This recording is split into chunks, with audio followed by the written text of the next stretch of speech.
बंगाल में एसआईआर पर सियासी संग्राम, ममता बनर्जी बनाम बीजेपी, लोकतंत्र के नाम पर नई जंग। पश्चिम बंगाल की राजनीति में एक नई लड़ाई शुरू हो चुकी। इस बार मुद्दा एसआईआर है, यानी स्पेशल इंटेंसिव रिवीजन। यह वह प्रक्रिया है जिसमें चुनाव आयोग बूथ स्तर के अधिकारियों बीएलओ को घर घर भेजकर मतदाता सूची को अपडेट करता है, ताकि डुप्लीकेट नाम हट सके और नए मतदाता जोड़े जा सके। लेकिन बंगाल में जहां हर सरकारी कदम राजनीतिक रंग ले लेता है, वहीं इस सामान्य प्रक्रिया पर भी टीएमसी और बीजेपी आमने सामने आ गई हैं। कोलकाता की सड़कों पर रविवार को मुख्यमंत्री ममता बनर्जी ने अपने पूरे राजनीतिक काफिले के साथ विरोध मार्च निकाला।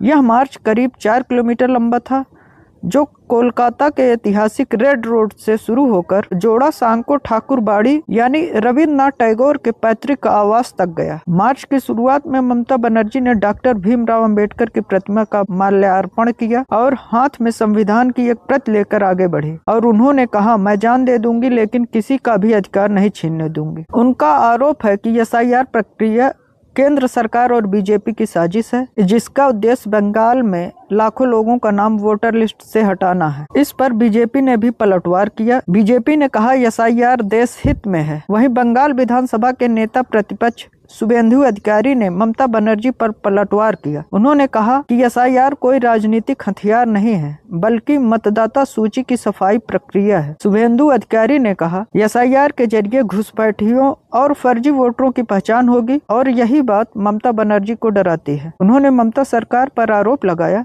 कि वह घुसपैठियों की ढाल बनकर देश के कानून से ऊपर खुद को रखना चाहती हैं। एसआईआर को लेकर बीजेपी और टीएमसी नेताओं में बयानबाजी शुरू हो गई है। वो एक दूसरे के ऊपर आरोप प्रत्यारोप कर रहे हैं।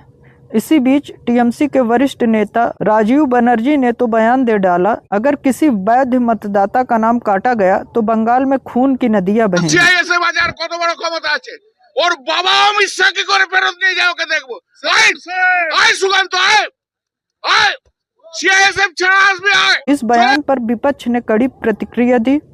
बीजेपी नेताओं ने कहा कि यह भय और हिंसा की राजनीति है, जो बंगाल में एसआईआर शुरू होने से पहले से ही कानून व्यवस्था को कमजोर कर रही है। इसी बीच हुगली जिले के सिंगूर में बीजेपी की एसआईआर समर्थक सभा पर हमले का आरोप लगा। भाजपा ने दावा किया कि टीएमसी कार्यकर्ताओं ने सभा स्थल पर तोड़फोड़ की और बीजेपी कार्यकर्ताओं की पिटाई टीएमसी के गुंडों ने की। हालांकि टीएमसी ने इन आरोपों से इनकार करते हुए कहा कि यह भाजपा की बनाई गई झूठी कहानी है। लेकिन बंगाल में चुनावी हिंसा और डर का माहौल कोई नई बात नहीं है और एसआईआर पर यह झड़प उसकी ताजा मिसाल है। एसआईआर चुनाव आयोग की एक नियमित प्रक्रिया है, जो हर कुछ सालों में होती है, जिसमें बूथ लेवल ऑफिसर यानी बीएलओ घर घर जाकर मतदाता सूची अपडेट करते हैं।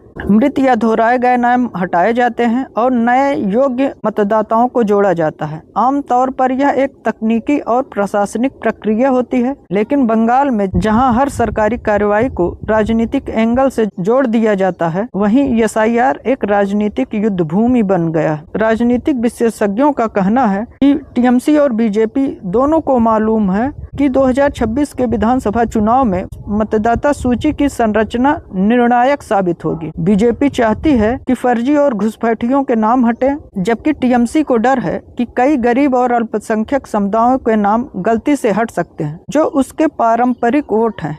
इसलिए यह विवाद सिर्फ मतदाता सूची का नहीं, बल्कि राजनीतिक अस्तित्व का है। एसआईआर प्रक्रिया 4 नवंबर से शुरू हो चुकी है और यह दिसंबर तक चलेगी। चुनाव आयोग ने कहा कि यह प्रक्रिया पूरी तरह पारदर्शी होगी और किसी भी वैध मतदाता का नाम नहीं काटा जाएगा। लेकिन बंगाल के राजनीतिक माहौल में भरोसा और पारदर्शिता दोनों ही शब्द अब बहुत संवेदनशील बन चुके हैं। पश्चिम बंगाल में एसआईआर सिर्फ एक प्रशासनिक प्रक्रिया नहीं रह गई है, यह अब लोकतंत्र बनाम डर, घुसपैठिए बनाम मतदाता और केंद्र बनाम राज्य की नई लड़ाई बन चुकी है। ममता बनर्जी इसे जनाधिकार की लड़ाई बता रही हैं, जबकि बीजेपी कह रही है यह देश की सुरक्षा और चुनावी शुचिता की प्रक्रिया है। 35 से 40 लाखों फर्जी वोटर ममता बनर्जी बना के रखे हैं।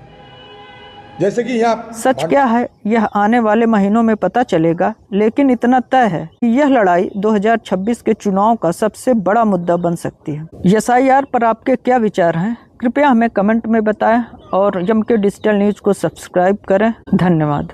সিআইএসএফ বাজার কত বড় ক্ষমতা আছে। ওর বাবা অমিত শাহকে করে ফেরত নিয়ে যাও, ওকে দেখবো।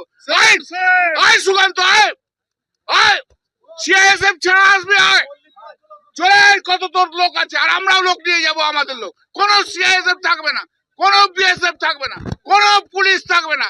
সুকান্ত তুই আয়, কবে আসবি নোটিশ দিয়ে আয়। আয় শুভেন্দু, আয় আয় আয় লড়ে নে। ওরে শুভেন্দু পাশা, ছাগল পাঠা শুভেন্দু, আয় সিআইএসএফ ছাড়া আয়।